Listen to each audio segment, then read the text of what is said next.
welcome to this series of instructional videos. My name's Peter O'Mara and I'm an Australian guitarist.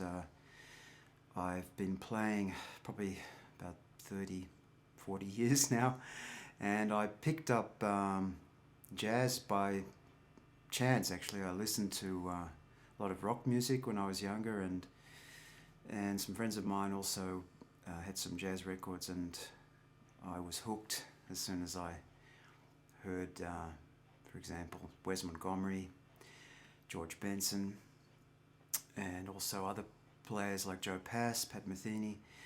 Anyway, so the idea behind this set of videos is to pass some knowledge on. We won't be using much music notation. Of course, you can download the PDFs, and any chord shapes or melodies that are relevant will be, of course, written there. And we're going to use our ears a lot. And as I said, that's how I sort of learned how to play jazz or jazz-related music.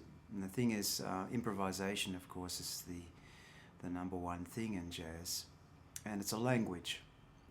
So we're going to learn first some basic words and phrases from the jazz language. So here's some tuning notes. It's A440.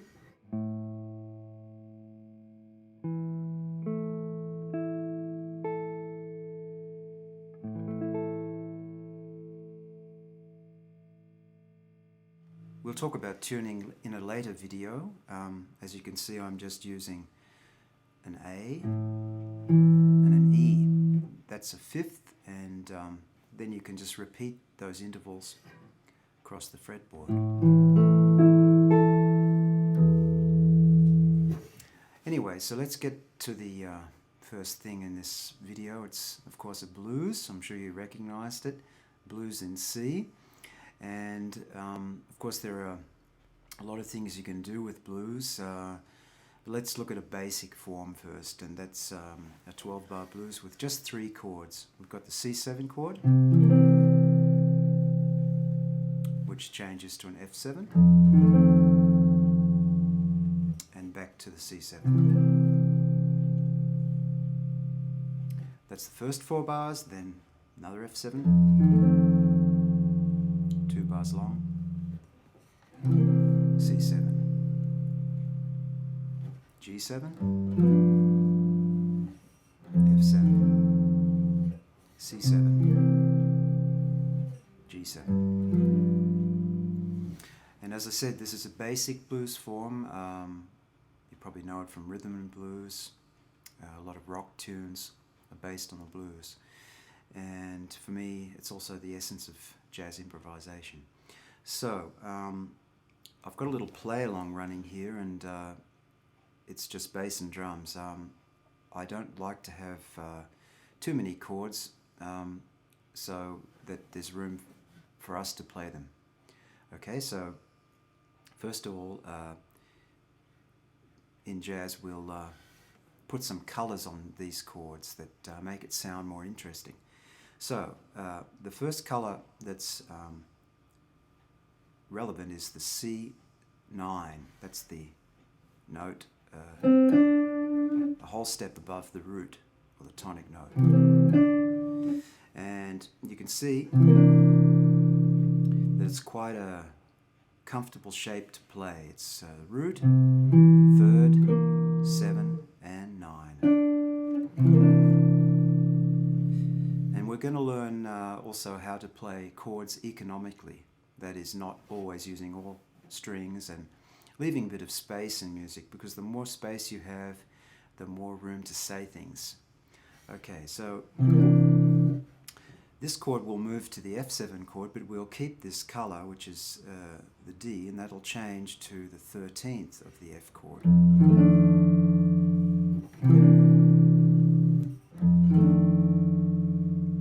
See, it's quite simple. It gets even easier if we leave out the root notes, the tonics. So we just got 3 notes.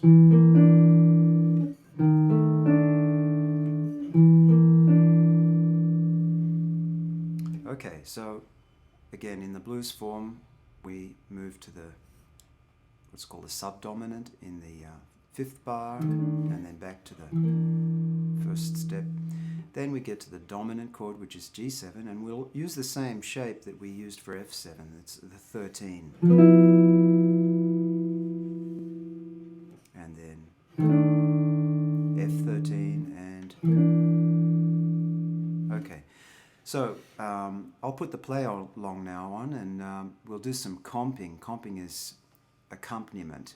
So what is important here, I've written them in the PDFs, some rhythmical phrases, because of course we have a opportunity to have a dialogue with the rhythm section with the drummer, for example. So just have a listen.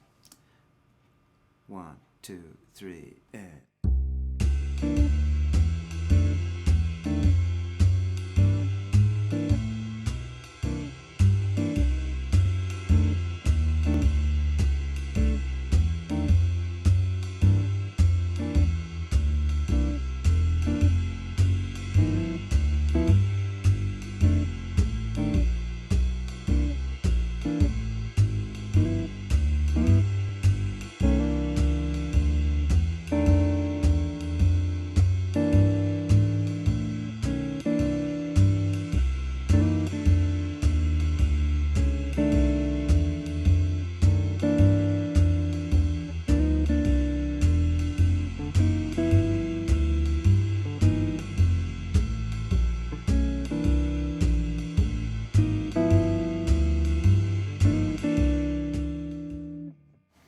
So you can see that I'm doing a little bit of sliding.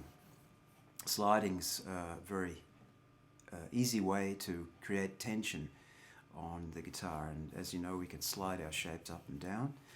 Important thing is to land on the right fret.